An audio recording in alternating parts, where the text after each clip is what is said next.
said, my name is Tiffany Conner. I'm with the Florida Aquaculture Association.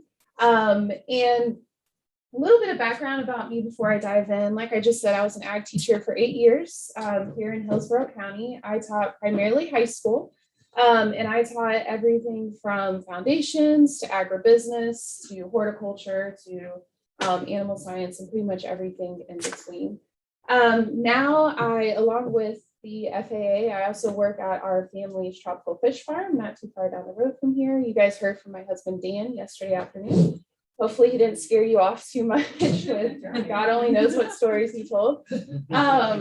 But I work there with him and his family there as well. So I'll try to answer any questions that you guys have, maybe about some things that he told you yesterday, because we did work closely together with his program, but we'll go ahead and dive into the Florida Aquaculture Association certification aspect of it. So first of all, the Florida Aquaculture Association, our FAA, what we do is we work with local farmers, industry supporters, teachers as well. And we represent all of the industry basically as we go to Tallahassee for legislation and also at the national level as well. So there's a National Aquaculture Association. We work with them and they do a lot of federal funding and different aspects that help farmers all across the country. We're basically a microscopic, if you will, version of that here at the state level.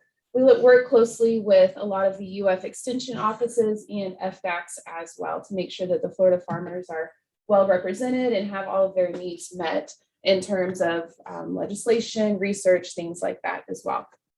But what I'm here to talk to you guys about today is specifically the industry certification. So there's a lot of familiar faces in here. A lot of you have done the certification before. And I don't know, do I need to point this at the computer? I know It's too fancy. Okay.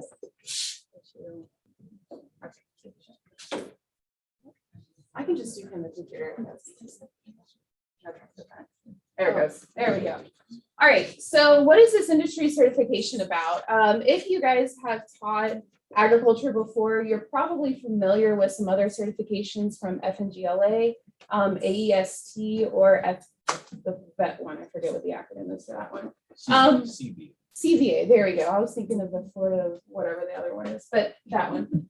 And this is similar to what all of those represent for the students and yourself as well. So your students that earn this certification, they're able to go out and get a better job. And I don't mean they're going to be going in at a higher level in the industry, but they're definitely going to have a little bit of credentials to back their skills and back their knowledge as they're going into the industry.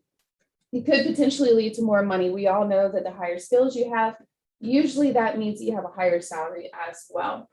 It's definitely more attractive to aquaculture facilities. So as we all know, when you go out to get a job, if you have experience, you're more likely to get hired. And that's a big key point for these students. If they know how to basically not kill fish or what happens and what to evaluate, that's going to be a good leg up for them as they move on into the industry.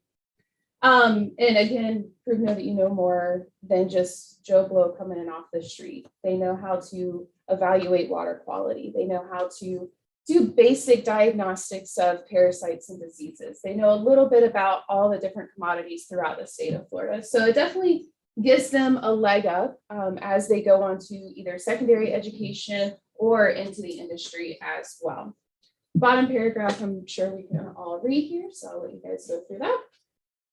So who can take the certification? Most of you, if you're at the high school or middle school level, you as a teacher are more than likely required by your school district to have the certification in which you are administering to students. Rachel, I believe you had to have it in your county as well. I think there's a teacher from Orange County here. You'll have to have it if you plan to administer it to your students. Hillsborough is the same way, and I think most counties you have to have the certification as a teacher. For your students themselves, though, this is what we require from the FAA and the certification itself. There are school districts that require different things. We do have one school district down south that requires students to pass a like pre-test, if you will. They develop their pre-test themselves, and the students have to pass it with a 75% or higher to take the certification. So if this is something that you're going to be giving to your students, I definitely recommend talking to your supervisor or whoever is in charge of industry certifications at your county about what the requirements are on your end for students to take the certification. For us, they have to have had completed 75% of Aquaculture 2 with standards that are approved by the FDOE. There are some exceptions. And I'll throw this out there. We have a few schools that have a different program that is not specifically Aquaculture 2. It does not have whatever the DOE code is for Aquaculture 2, but its standards are very, very similar, if not the same as those. So I sort of leave it up to the teachers as to whether or not their students are qualified for this certification. Another aspect is that the student or the individual has to have completed 150 working hours on a certified farm or a certified aquaculture facility. If your school has an aquaculture certificate, it means you applied through FDACS and they sent you this nice little certification and a card, and you renew every year in June or July, whenever it is, that you are a certified aquaculture facility.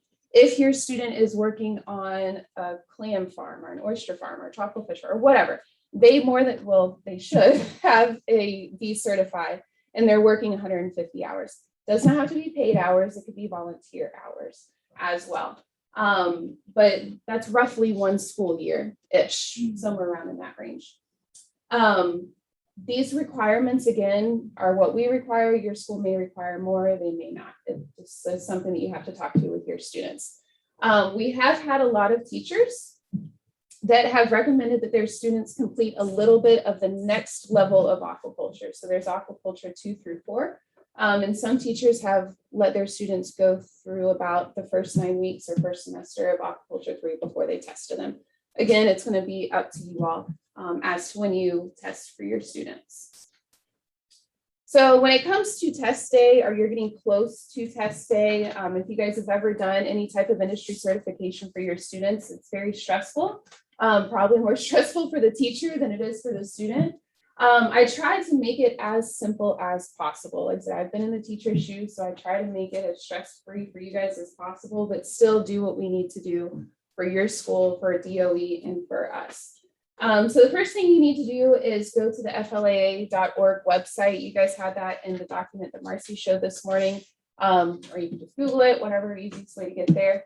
And there's a page on there where you can request the certifications. You just need to tell me the proctor, the number of tests needed, and when you plan to test. Is that like linking everything on your one sheet? Yes. Yeah, so that is in your binder under the certifications tab. Yeah. So everything will be Tab 4. there. Yeah. But on that page, the big thing is to have a proctor. DOE does not allow for you to proctor your own students. Most of your schools don't allow that either, or they shouldn't allow that. And we follow that protocol too. So have a different teacher. Some of your schools may have testing coordinators. You'll want to make sure that they are your proctor. Your tests needed. There's a lot of schools that say, hey, we have 10 students that are testing on Thursday or whatever. Okay, we get to Thursday, Johnny's sick, we only have 9. It's not a big deal. We'll just get him the next time he's back at school. So that's always a phone call I get several times each year. It's not a big deal if the student's gone. We just push it back and move on. Same thing with the testing date. We have a lot of schools that will test in the first quarter. And the question is always, oh, well, what if it's a hurricane day? Not a big deal. We just push it till you guys are back at school. So these aren't like super hard deadlines. I try to keep it consistent just because that makes everybody's life easier, but we understand things come up. So what will happen is that a testing link will be sent to the testing proctor, and only the testing proctor. So that testing link is a little bit lengthy. The program that we go through doesn't give us a nice little, testinglink.com/C/P. It doesn't give us anything special. It's like weird numbers and stuff. So you'll definitely want to either print that out, write it on your board, whatever the case may be, because it won't work if the students don't type it in correctly. The same link will be used for all the students. There's no different links for the kids. It's all the same thing. And then if you're testing on different days for different kids, I will send you a different link. The system just kind of messes up a little bit if we have different ones. All right, so actual test day. This is where it kind of falls on you guys. Make sure that you're working with your testing coordinator, your student, you have a classroom, you have your computer lab, whatever you guys need to get it set. You'll give the students the link. The students will enter their first and last name as they want it printed or written on their digital certificate. It never fails. We have kids that don't know that they need to capitalize their first and last name, and I have to go through and check them, and I miss them, and then moms call me and they're mad because I, didn't capitalize their kid's name. So please just make sure that the kid understands. I literally copy and paste it or send it to my printer, and it just does it automatically. So make sure that they have it the way that they want it. If they go by a nickname or mom and dad want it a certain way, please make sure that it's there. The students will go on with the test. We'll talk about what the test looks like in just a second. And once they finish, it will give them, yes, they passed, no, they didn't pass. And it's a 60% pass rate, or 60% score to pass, I should say.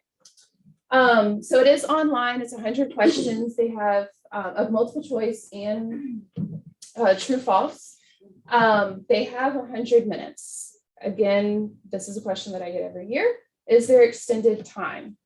So the way that this works is the test does not time out at the end of it. We tell students 100 minutes because we all know they'll take all day long to get out of class so that they can take this test, but they have 100 minutes. If you have a student that needs extended time, it will not kick them out. So if whatever you need to tell that student, it's okay. It's not going to kick them out. It'll just keep going if they need that extended time. Yes, yeah, because sometimes we have ESE students that have accommodations, and that's why we need that extended time for those particular students. Absolutely, yeah, and even students that don't necessarily, need the extended time or have a 504 IEP that need it, sometimes they still need it. Some of these questions get a little complicated. You have to read through it a few times, so they have the limit, but don't stress your kids out or stress yourself out to have it there. Biggest thing, and this is more of a DOE side, if you do have a kid with a 504 IEP that affects their testing, just make sure that you report that to make sure that everybody's kosher with DOE and testing protocol. And again, 60% or higher is passing. So once your students pass, this is kind of for them. When I do presentations at school, this is what they see. I encourage them to continue their education, but at the end of the day, we all know college isn't for every student, and that's okay too. So if they want to go to a secondary college or education program, this is definitely going to give them a leg up. We are working with some community college to hopefully get some college credit for the kids that have earned this certification. There are going to be some advanced certifications coming as well. We're potentially thinking, and Eric is kind of probably knows more about this than I do, because he has some ideas floating around, but it's probably going to be more specific to the different commodities. So a shellfish certification, a tropical fish certification, and so on and so forth from there, but still very much in the working. We do encourage the kids to continue on in the industry. So start their own business, go work at a local farm, whatever the case may be, what fits best into their life goal for this certification. So for teachers, what does it look like once your students have completed and passed their certification? Pat yourself on the back. You guys do as much work, if not more, than the students. So definitely congratulate yourself for having those kids just sit for the exam, because that's a big thing just to get them to that point. A report will be sent to you for reporting purposes. So whatever your county's reporting protocol is, I will send you an Excel sheet. We finally gotten it where it comes out automatically. So this past year, a lot of teachers were like, I need that report, but now it just goes out automatically, so it won't take as long. It'll have your student name, the date that it was taken, and whether they passed or failed. Students are able to retake that certification as well. This past year, due to COVID, they took away all the time limits on retakes. Typically, the students have to wait 90 days to retake the certification. This past year, due to, or I believe the year before, they eliminated that. As of right now, it is still eliminated. I don't know when that will go back into effect, but just FYI, if you have seniors that are trying to earn this before they graduate, that's kind of where we're at. Printed certificates will be mailed to your school unless you want digital certificates. We have a lot of schools that are just wanting a digital certificate, which is fine. It's not anything super special. It's just the print. You can print it on whatever paper you want.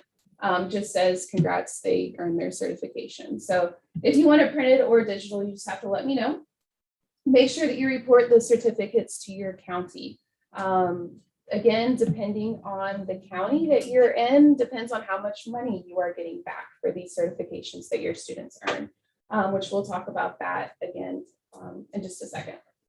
So again, just encourage your students to continue on the path of the aquaculture industry. They've earned the certification, they've worked really hard towards it. So just enable them and give them the resources that they need to continue on in the industry. So as far as the DOE is concerned, this is 0.1 towards school grade. And once we get confirmed articulation with some of the state colleges, it'll move up to a 0.2. It is CAPE funded. This last point gets a little hairy, so bear with me. We currently are allotted about $400 per certification earned to your county. Some counties give that to the teachers. Some counties give it to the school. Some counties leave it in the county. So this amount is what the state has given. What your county and what your school chooses to do with it from there, I have no control over. So don't shoot the messenger. That's just what DOE has given out. As far as resources go, I'll back up a little bit. Now, this is very dense, especially for those of you that are probably at the high school level, which are probably going to be testing some students. Any questions up to this point before I get into particulars about the certification? Yes, and then I'll get to you, sir. What is the cost? Good question. So it's $90 for the initial certification. If the student needs to retake the certification, it is $50. Yes, sir. You just looked to the textbook that we use. Is other, sometimes tests don't coincide with material inside the textbook.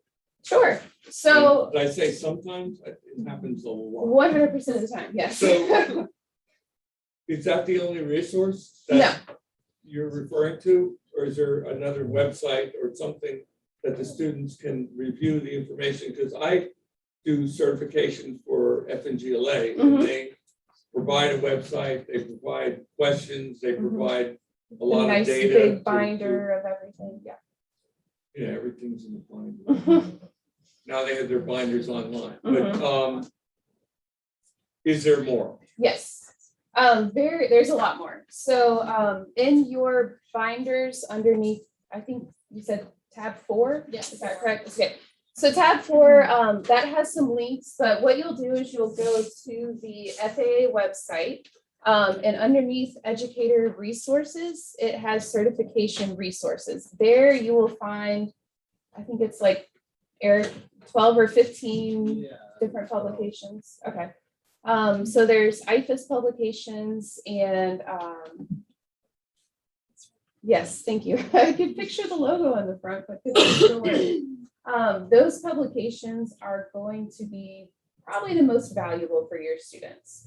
I highly recommend to teachers to print them out, put them online for your students and have your students read through those. That's where a majority of the information is going to be coming from. This textbook does provide some of the resources, but I would definitely say that the publications that are on the website are going to be a lot more valuable for you. Practice tests? Good question. So we have on the website a question breakdown. Basically, it says on this topic, we have so many questions. This topic is so many questions. And the test bank has 202 questions, and the test randomly pulls 100 from that test bank.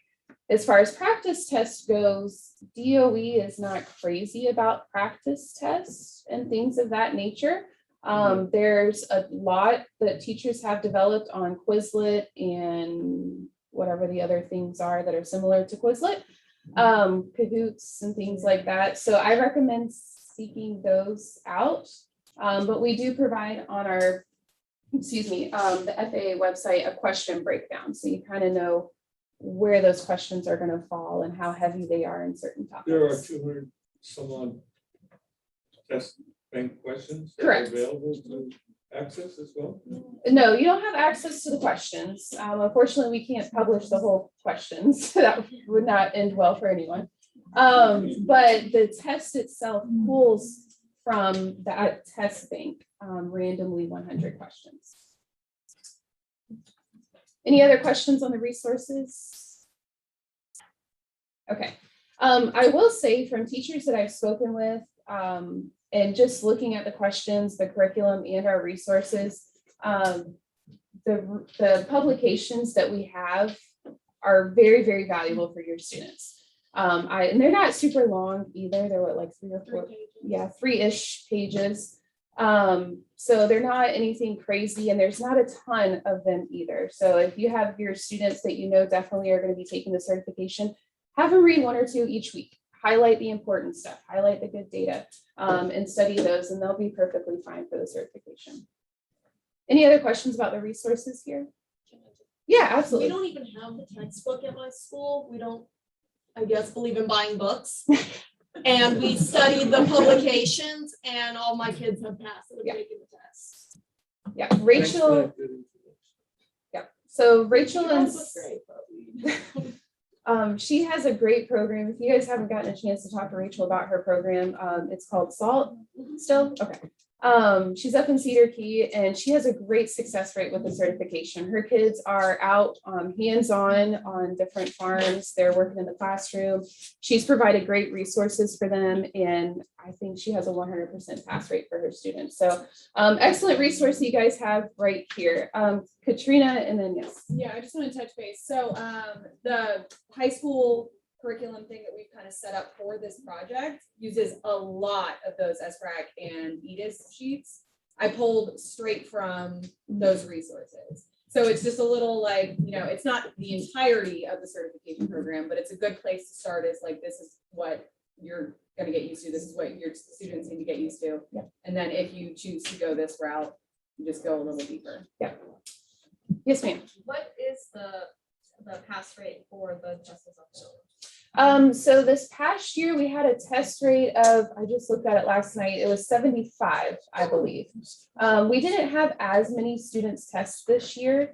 I think COVID in the past year, we're still kind of recovering a little bit from students getting prepared for it, but that's pretty average for us. I believe not COVID year, but the year before is a little bit higher than that. I will say we had a few schools that taught marine science and tested students for it. They had a decent pass rate. They definitely had to study a lot more specifically for the certification because the marine science curriculum didn't really translate 100% to the certification and things like that. But just throwing that out there if you guys are teaching marine science or anything like that. One thing I did forget to mention, right now, the course Aquaculture 2 is only offered at high schools that I know of. There might be one middle school in the area that teaches Aqua 2. The certification has no age limit. So if you are at a middle school that's teaching Aqua 2, or you feel you have a student that's met the qualifications and could pass it, they could certainly do that. We haven't had any at this point test it and or test through the certification process, but they would certainly be eligible for it. Any other questions regarding the certification? Yes, ma'am. Do the teachers have to be certified? Teachers who are teaching marine and have their students do it, so they teach marine too. Sure. We don't really have much of a curriculum. We do, I think I fluctuated. So Yeah. if I went this route, Mm-hmm. I don't have to have industry certification to Well, take this test. I'll give you the diplomatic answer. Talk to your school supervisor because I found that it varies per school district. For as far as the FAA is concerned, no, you don't have to be certified. Your school might require for you to be certified. So that's a conversation that you'd have to have with whoever is in charge of your industry certification. Okay, so the course doesn't technically have to be called Aquaculture 2. No, we put that in there because at the time that was primarily the course that was being taught. But we have had a lot more teachers like yourself that are teaching marine science that think, okay, this correlates, let's try to do it. They're being pushed to earn certifications, and there's no certification for marine science. So my best advice is to make sure that they meet the requirements by the 150 working hours on a facility. So whether that's at a local farm, or if your school has an aquaculture certificate. Like the one we're going to get, like the system we're going to receive here, would that qualify for 150 hours if they're doing? If your school is certified, so through FDACS, you have to certify, and Charlie can probably touch on this a little bit. We talked about it. Oh, okay.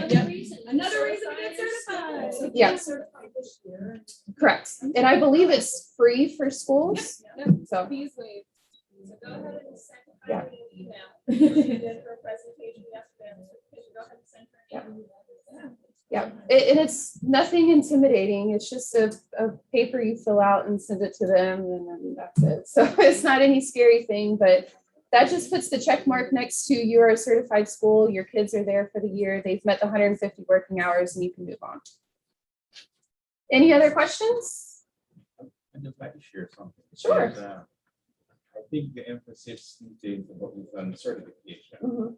and not only students to master the material, because functional as good citizens or Mhm. productive citizens. Mhm. The emphasis on tests, teach the test, teach the test, teach the test. And we're creating our kids because my kids are doing well, Mhm. but most of them do not know the material, Mhm. and it's very sad. It is. If you all didn't hear him, he was saying, and when I was teaching, that's part of the reason why I left teaching, is because it just irked me and I had to leave. That nowadays there's a huge emphasis on tests, and students have to get this test and this test and this test and and they're not really learning the material. They're knowing it to test, and that's it, period.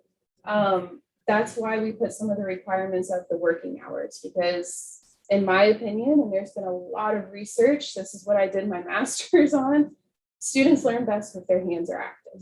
And when they have the hands-on activities that you guys are doing in your classroom, that you're going to be doing with these systems, that you're doing on farms, that's where they're learning. That's where they can translate the best to an actual career and into the industry and so on and so forth. So selfishly, that's a little bit of my goal with this as well, is to help the students not only learn what they need to for the test, but moving on into whatever their future careers may be as well.